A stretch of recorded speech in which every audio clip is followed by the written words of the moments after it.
We lost against the Scottish in our first test of the year in 2012.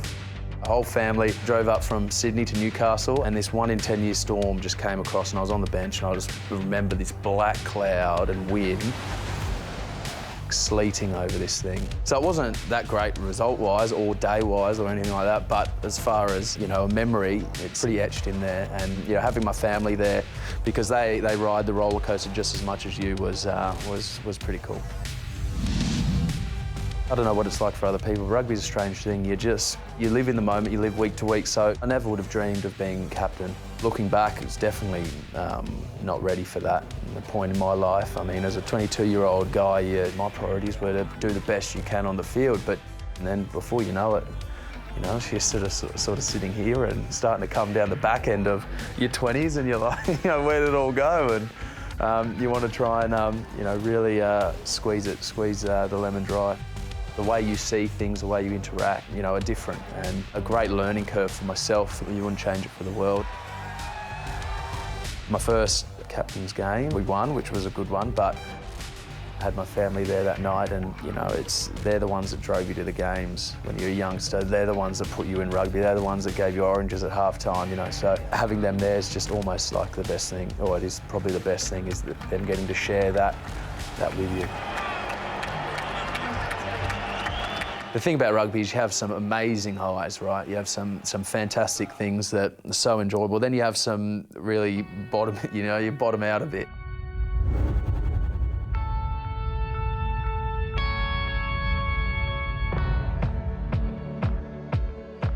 Toughest moment would probably be that back end of that 2014 year. You know, there were some really tough times there. You know, it wasn't like a certain thing or day or a loss. It was just, you know, a period of time, and you come out the other side, you know, you grow as a person. I've asked for discipline and you're not listening. Not my issue. You look back, not fondly, but you look back and go, geez, you know, that was worthwhile having in our career.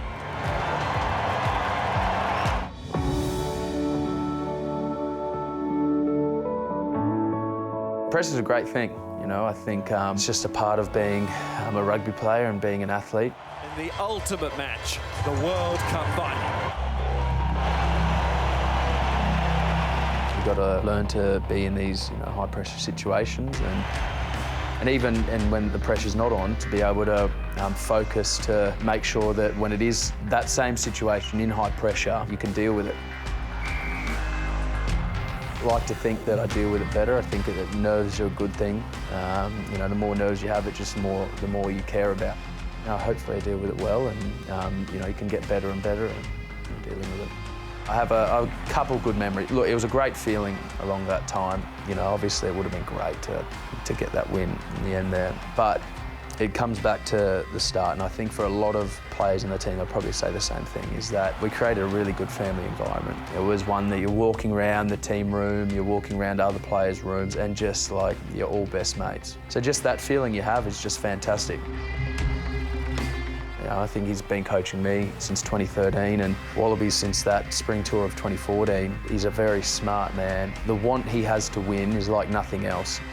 You know, how can you not want to be, you know, around the guy and have him as the leader of your team? You know, he's definitely been a mentor for myself.